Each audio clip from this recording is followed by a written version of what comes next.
হয় আইছেংপা আজি ঘোষিত উচ্চতৰ মাধ্যমিক শিক্ষান্ত পৰীক্ষাৰ ফলাফল অনুসৰি নলবাৰীৰ পৰা 91.22% উত্তীৰ্ণ হৈছে। সেই হিচাপে দেখিবলৈ পোৱা গৈছে যে এটা ভাল ৰিজাল্ট আৰু Assam valley academy Nalbari Assam valley একাডেমীৰ পৰা দীক্ষিতা ডেকাই এন্থ্ৰপলজিত শীৰ্ষস্থান দখল কৰিছে।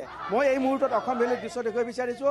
এইদৰে দেখিবলৈ পোৱা গৈছে যথেষ্ট আনন্দ উল্লাস কৰিব ধৰিছে ছাত্ৰ ছাত্ৰীসকলে, যিহেতু নলবাৰীৰ পৰা 9167গৰাকী ছাত্ৰ ছাত্ৰী এইবাৰ পৰীক্ষাত অৱতীৰ্ণ হৈছিল।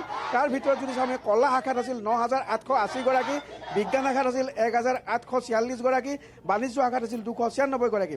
বৃত্তিমুখী শিক্ষাত যদি চাওঁ তেতিয়াহ'লে নলবাৰী 100% উত্তীৰ্ণৰে এটা ভাল ফলাফল। গতিকে সামগ্ৰিকভাৱে নলবাৰী যথেষ্ট উন্নত ফলাফল। আৰু এই মুহূৰ্তত মই ইয়াৰ পৰিৱেশ দেখুৱাই আছোঁ, যিহেতু দীক্ষিতা ডেকা নামৰ অসম ভেলীৰ এগৰাকী ছাত্ৰীয়ে অসমৰ ভিতৰতে শীৰ্ষস্থান দখল কৰিবলৈ সক্ষম হৈছে। মই এগৰাকী ছাত্ৰক পুনতে আহিব বিচাৰিছোঁ। অসম ভেলী প্ৰত্যেক বছৰে ভাল ৰিজাল্ট কৰে, এইবাৰো এটা ভাল খবৰ আপোনালোকে কাৰণে যথেষ্ট আনন্দিত, কি ক'বা?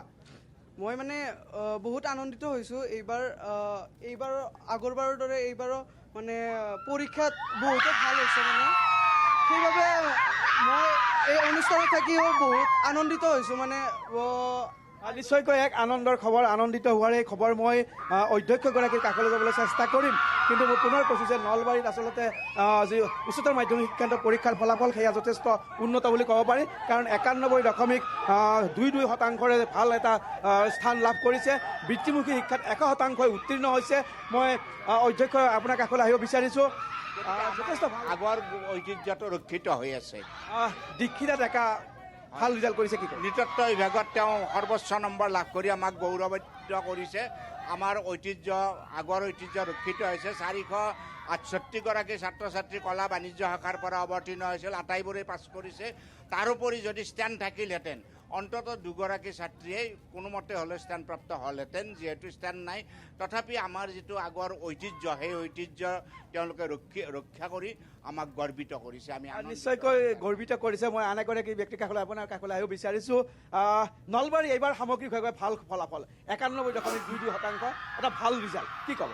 হয়, মই পোনপ্ৰথমে জনপ্ৰিয় চেনেল অসমীয়া প্ৰতিদিনক মই স্বাগতম জনাইছোঁ আমাৰ পৰিয়ালৰ তৰফৰ পৰা।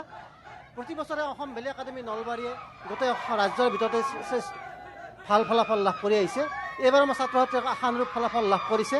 যদি ষ্টেণ্ড থাকিলহেঁতেন অন্ততঃ 2-3গৰাকী ছাত্ৰ ছাত্ৰীয়ে গোটেই ৰাজ্যৰ ভিতৰত সুনাম অৰ্জন কৰিব পাৰিলেহেঁতেন।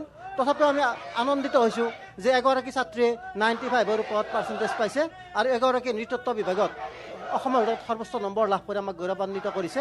কলা শাখাত 216গৰাকী আৰু বাণিজ্য শাখাত 39গৰাকীয়ে প্ৰথম বিভাগত উত্তীৰ্ণ হৈ আমাক গৌৰৱান্বিত কৰিছে। নিশ্চয় মই পুনৰ কৈছোঁ যে আচলতে নলবাৰীৰ যে এই উচ্চতৰ মাধ্যমিক শিক্ষাৰ ফলাফল, এই ফলাফল কিন্তু যথেষ্ট উন্নত। বৃত্তিমুখী যিহেতু 100% উত্তীৰ্ণ হৈছে, তাৰ সমান্তৰাল যদি আমি চাওঁ যে 9162গৰাকী ছাত্ৰ ছাত্ৰীয়ে এইবাৰ অৱতীৰ্ণ হৈছিলে। তাৰ ভিতৰত 91.22% উত্তীৰ্ণ হ'বলৈ সক্ষম হৈছে। আৰু এন্থ্ৰপলজি বিভাগত যিহেতু অসম ভেলী একাডেমীৰ ছাত্ৰী দীক্ষিতা ডেকাই শীৰ্ষস্থান দখল কৰিছে। গতিকে এটা ভাল লগা খবৰ নলবাৰীৰ কাৰণে। আৰু যদিহে শীৰ্ষস্থান থাকিলে হয় বা ষ্টেণ্ড কৰা থাকিলে হয়, নিশ্চয়কৈ নলবাৰীলৈ আৰু ভাল খবৰ আহিলে হয়। কিন্তু যিহেতু পাৰ্চেণ্টেজ হিচাপত যদি চাওঁ আমি, পাৰ্চেণ্টেজ হিচাপত নলবাৰীৰ যথেষ্ট উন্নত দেখিবলৈ পোৱা গৈছে। শিক্ষাৰ নৱদ্বীপ নলবাৰীৰ কাৰণে এয়া গৌৰৱৰ কথা। আৰু চৰকাৰী যিসমূহ শিক্ষানুষ্ঠান আছে, গৰ্ডনকে ধৰি যিসমূহ শিক্ষানুষ্ঠান, তেওঁলোকৰো কিন্তু উচ্চতৰ মাধ্যমিক শিক্ষাৰ যি ফলাফল নলবাৰী কলেজকে ধৰি যথেষ্ট উন্নত হোৱা বুলি আমি জানিব পাৰিছোঁ। গতিকে চৰকাৰী শিক্ষানুষ্ঠানসমূহৰ যি কেইবাখনো শিক্ষানুষ্ঠানে ভাল ফলাফল কৰিছে, সেই দিশৰ পৰাও কিন্তু এটা ইতিবাচক খবৰ নলবাৰীৰ কাৰণে। গতিকে এই মুহূৰ্তত আমি নলবাৰীৰ এই খবৰ জনাইছোঁ। আৰু যি অসম ভেলীৰ আনন্দৰ খবৰ বা তেওঁলোকে যথেষ্ট আনন্দিত হৈছে, সেই দৃশ্য আমি দেখুৱাইছোঁ। এইদৰে আচলতে নলবাৰীৰ ছাত্ৰ ছাত্ৰীসকলে নলবাৰীলৈ গৌৰৱ কঢ়িয়াই আনিবলৈ সক্ষম হৈছে।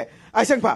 হয়, নকুল তালুকদাৰ আপোনাক এই মুহূৰ্তত ধন্যবাদ জ্ঞাপন কৰিছোঁ। আৰু এয়া নকুল তালুকদাৰে আমাক নলবাৰীৰ সামগ্ৰিক ফলাফল জনালে।